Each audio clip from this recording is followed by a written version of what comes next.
Hola, bienvenidos. Soy Wilson Barco y hoy seguimos hablando de Venezuela. En las últimas semanas, Estados Unidos ha intensificado las sanciones contra Venezuela. Esta vez apunta directamente al corazón de la economía del régimen, el transporte marítimo del petróleo. Buques sancionados, cargamentos detenidos, riesgos de incautación y un mensaje claro de Washington que va más allá de lo financiero. El petróleo venezolano vuelve a estar en el centro del pulso geopolítico. ¿Cómo afecta esto al régimen de Nicolás Maduro? Primero fue contra el narcotráfico. Ahora, como les digo, en el corazón, el petróleo de Venezuela. Para entender qué significan realmente estas sanciones, qué cambia para Venezuela, qué no, y cómo impacta al régimen o a la gente del común, hoy nos acompaña Evanán Romero, director del Grupo Asesor Petrolero Venezolano, analista de amplia experiencia en el sector energético y en el funcionamiento real de la industria petrolera venezolana. Le doy la bienvenida. Gracias por atendernos. Muy bien, aquí estamos a la orden con ustedes y poder ayudarles a interpretar el tema en relación pues a Venezuela y en particular a su industria petrolera. Para comenzar, señor Evanán, en términos sencillos, ¿qué cambió exactamente en estas sanciones de Estados Unidos contra Venezuela? ¿Qué relación hay de toda esta presión que tiene Estados Unidos y sobre todo en este momento tan crucial, sobre todas las acciones que se está haciendo y ahora solamente con los buques petroleros? Yo creo que ha habido un cambio fundamental de enfoque con respecto a las sanciones que diseñaron en el comando de la Operación Lanza del Sur. ¿En qué sentido? Bueno, que el número de víctimas no asociadas directamente con los grupos delictivos de los carteles de la droga eran demasiado altos y el presidente Trump no los aprobó o no los ha aprobado. Está en búsqueda de otras opciones. ¿Por qué esa relación desfavorable? Porque en el caso venezolano, que no es el caso árabe o musulmán, ni de los hutis, ni en el caso de Irán, las personas buscadas, las que tienen que responder a la justicia, se rodean de unos anillos con gente que no tiene absolutamente nada que ver, sino que son coartados, obligados, incentivados por la necesidad y el hambre a rodearse de cada uno de estos líderes. Entonces la proporción de víctimas con base a los buscados era demasiado alta. Y yo supongo pues que el presidente Trump, en búsqueda de una relación más suave, más aceptable a la comunidad internacional, dado que ya estaba siendo criticado en muchos círculos y hasta amenazado de juicio contra los derechos humanos, y reenfocaron a buscar dónde estaban las situaciones que podían ser mucho más inmediatas, aun cuando podía tomar un poco más de tiempo, y se diseñó o se seleccionó que era atacar la actividad esencial del país, que es un país monoproductor altamente dependiente de la industria petrolera. Me imagino que en ese momento pues se ha refocalizado hacia las sanciones. ¿Cuál es el caso venezolano? Es un caso muy especial, muy conocido, que es monoproductor, es altamente dependiente del mercado petrolero y ahora con la crisis creada por el gobierno socialista comunista de Hugo Chávez y Maduro, La dependencia es mucho mayor y basta pues que se imponga unas sanciones restrictivas al flujo del petróleo.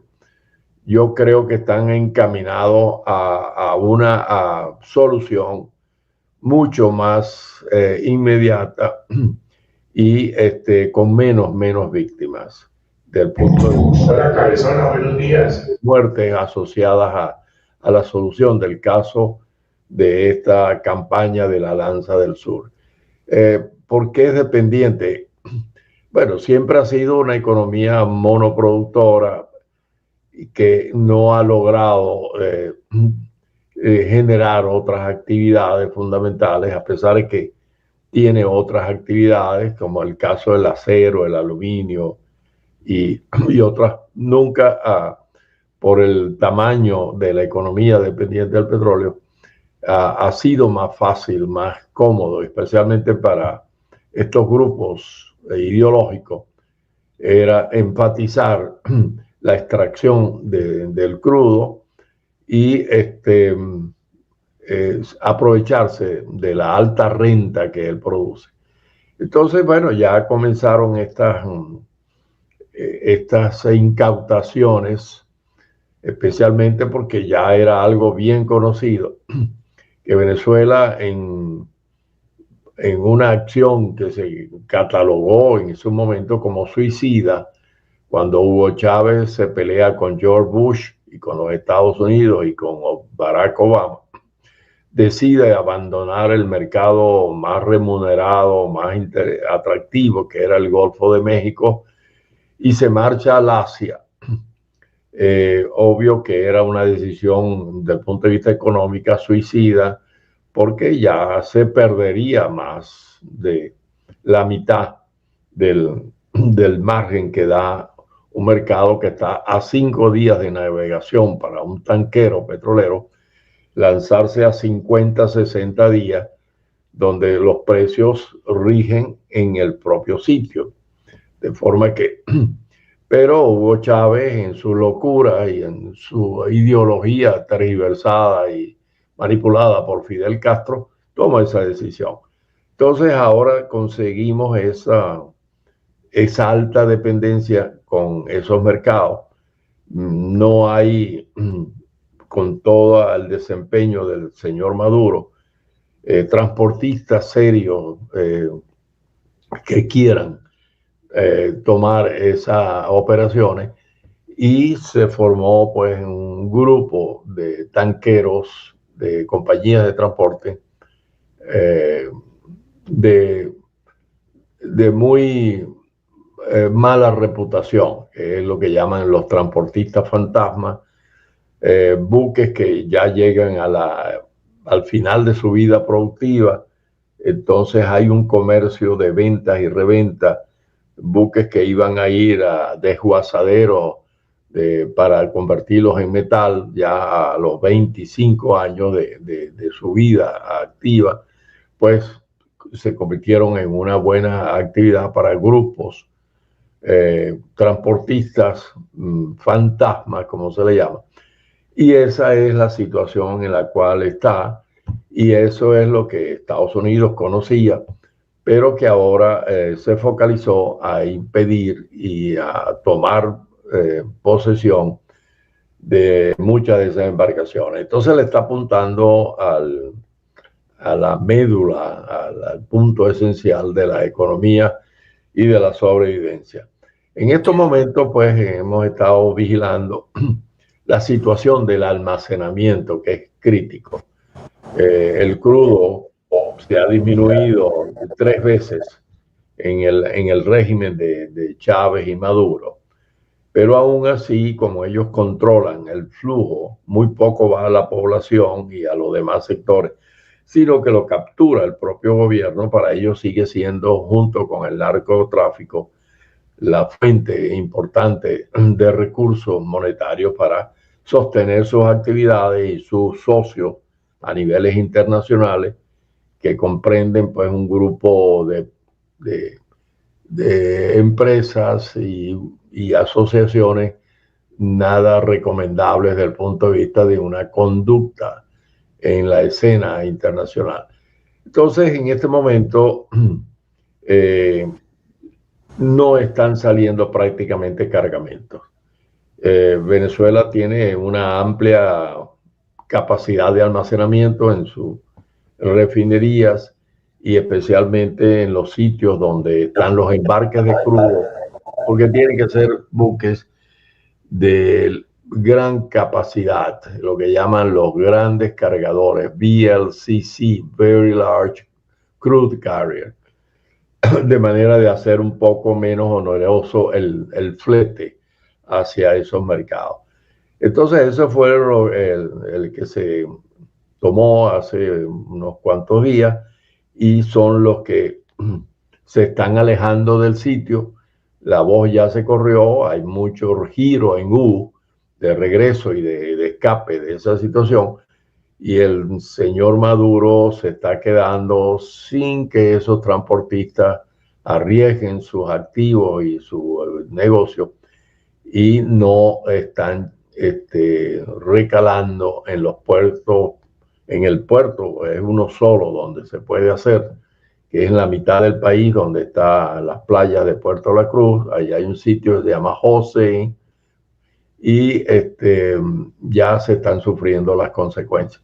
Entonces, los técnicos estamos conversando y intercambiando de cuántos días más le pueda quedar al régimen de producción, en el sentido de que hay que comenzar a cerrar actividades productivas, pozos, campos, etcétera, por cuanto ya el tancaje, que está entre 20 y 25 millones de barriles, todavía queda, yo diría que alrededor de unos 10 millones, pero que muy pronto ya se comenzará a cerrar la producción.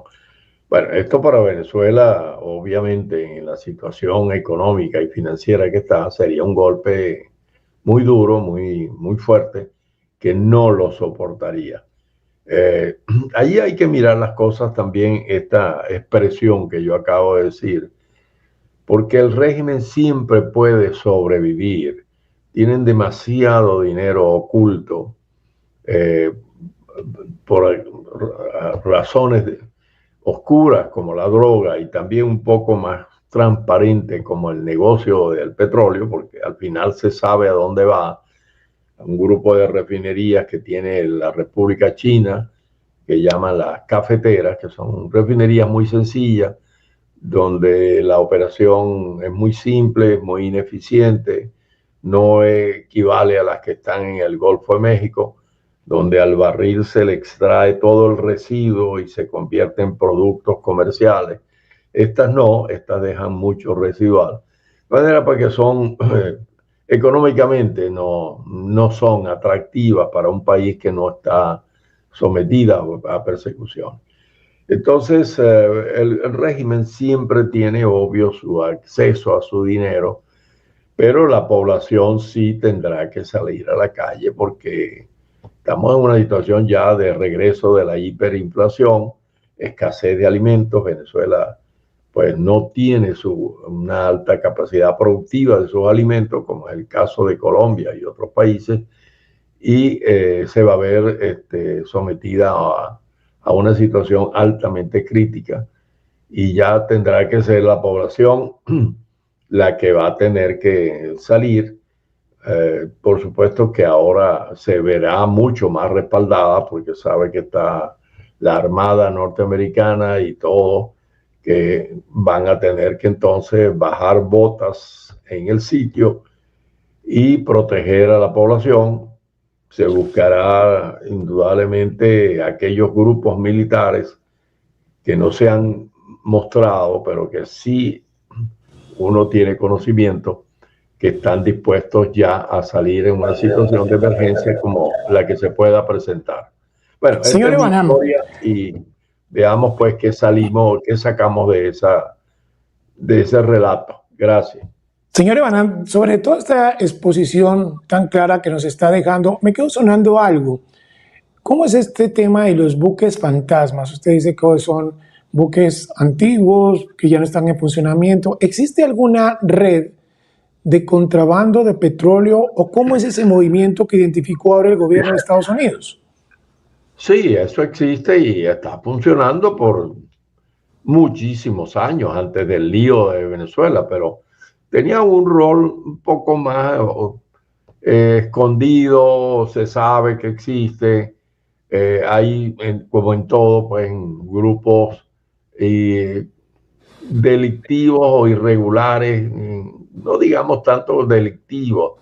Ellos ejercen una función del comercio que siempre existe, pero era muy pequeño. Esto se acrecentó con el caso Venezuela en los últimos 15 años que Hugo Chávez cometió ese gran pecado, esa horrible decisión de abandonar el mercado más atractivo y que remuneraba más el barril, que le quedaba a 5 días de navegación, para cambiarlo por uno que iba a 60 días y donde Venezuela tenía que pagar la diferencia de flete, que era enorme. Pero él creyó que le iba a poner de rodillas a George Bush, y así se lo decía cuando lo llamaba burro, borracho. Y Estados Unidos en ese mismo periodo, tan pronto salió Bush, se convirtió en la potencia petrolera más grande del mundo, porque creció de 5 millones de barriles, que estaba en declinación para el año 2008, y ya para el año 2013 tenía 13 millones y medio de barriles. Allí él no lo vio porque se murió, pero el reto que él tenía no era con un enemigo secundario, era una potencia que puede hacer un logro como esto.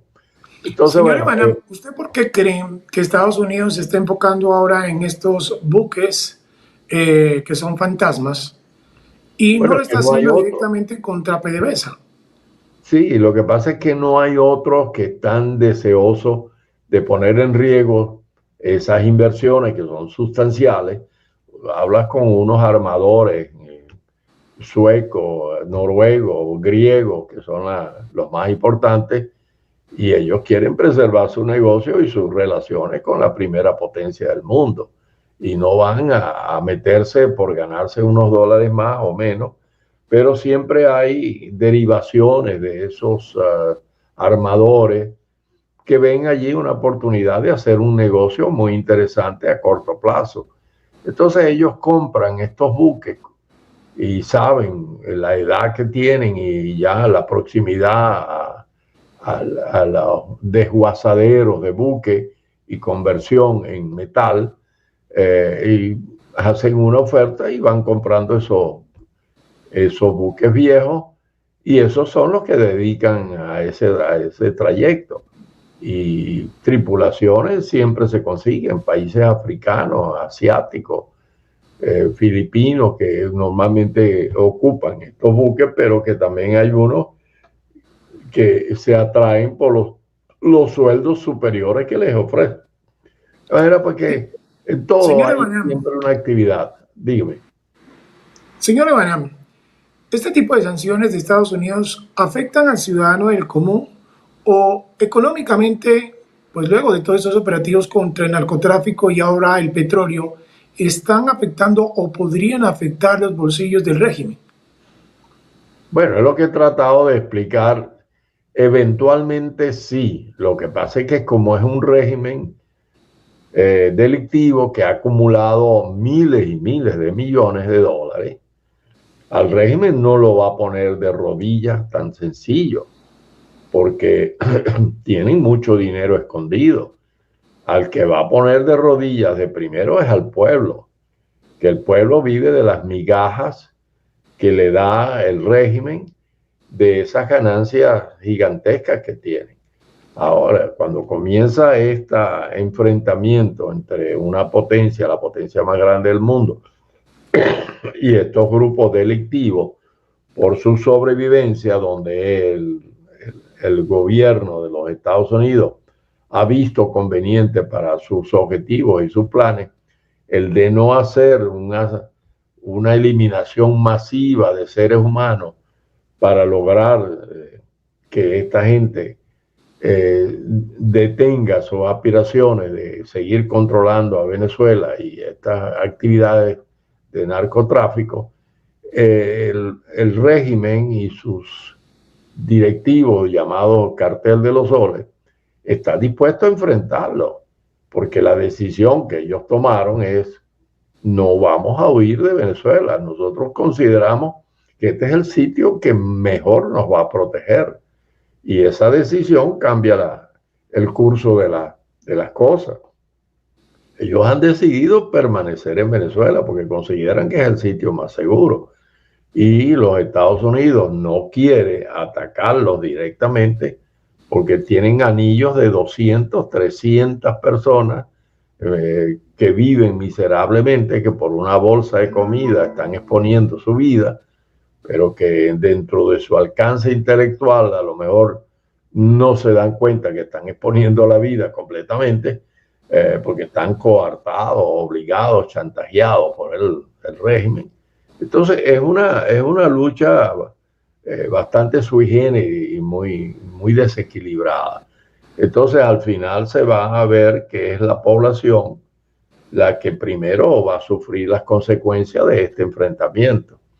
Y la población, pues sí es verdad que no tiene, porque hay más de 85% de gente miserable que apenas le alcanza para una comida al día. Entonces han llegado a una situación de desespero que ante un enfrentamiento como este y de este tamaño, pues ellos van a ser las víctimas inmediatas. Pero lo que el gobierno americano no quiere es que sean víctimas de guerra por un misil que lance un dron, que sean por hambre o por la confrontación con el régimen, es como más tolerable y dura y es menos visible en los servicios noticieros mundiales, ¿no? Y esperan que esta presión de los Estados Unidos va a ser incrementante y de mayor tamaño, y que al final logren desaparecer algunos de los líderes. Pero va a tomar más tiempo, va a ser más prolongada, el pueblo va a ser las primeras víctimas, y habrá mecanismos como las fuerzas especiales que tienen los Estados Unidos, la CIA, de buscar en el interín disminuir el tiempo que tomaría la confrontación. Es lo que me supongo, pero no se va a resolver como esperábamos en un lapso de antes de fin de año. Ya se volvió a repetir la votación en el Congreso norteamericano, y tuvo Trump la oportunidad de vencer las fuerzas del Partido Demócrata, que quiere paralizar la operación Lanza del Sur. Eso ya despeja el camino para una extensión de esta operación bajo otro concepto. Señor Evanam, ya para finalizar, quisiera que usted nos ayude a concluir, y ha sido fantástica la explicación que nos está dando en el día de hoy. Este petróleo de esas flotas fantasmas, o también como le dicen, grises, ¿para dónde iba ese petróleo? Y bajo su perspectiva, ¿qué podría pasar en los próximos días frente a todas estas sanciones que van no contra Venezuela, sino contra el régimen? Sí, bueno, esas flotas ya sufrieron, esas que llaman fantasma, pero que cambian de bandera, apagan el transponder en viaje, que están obligados las que ejercen esta función comercial internacional, pues tienen que identificarse, y hay todos estos servicios que saben dónde va el barco X, Y, Z en su ruta desde Europa, Sudamérica, al Asia, porque sí, tienen un destino bien determinado. No cualquier refinería se mete a recibir ese crudo en esas condiciones. Un crudo que está marcado, una inversión tan importante como un sistema de refinador, pues toma cuidado en qué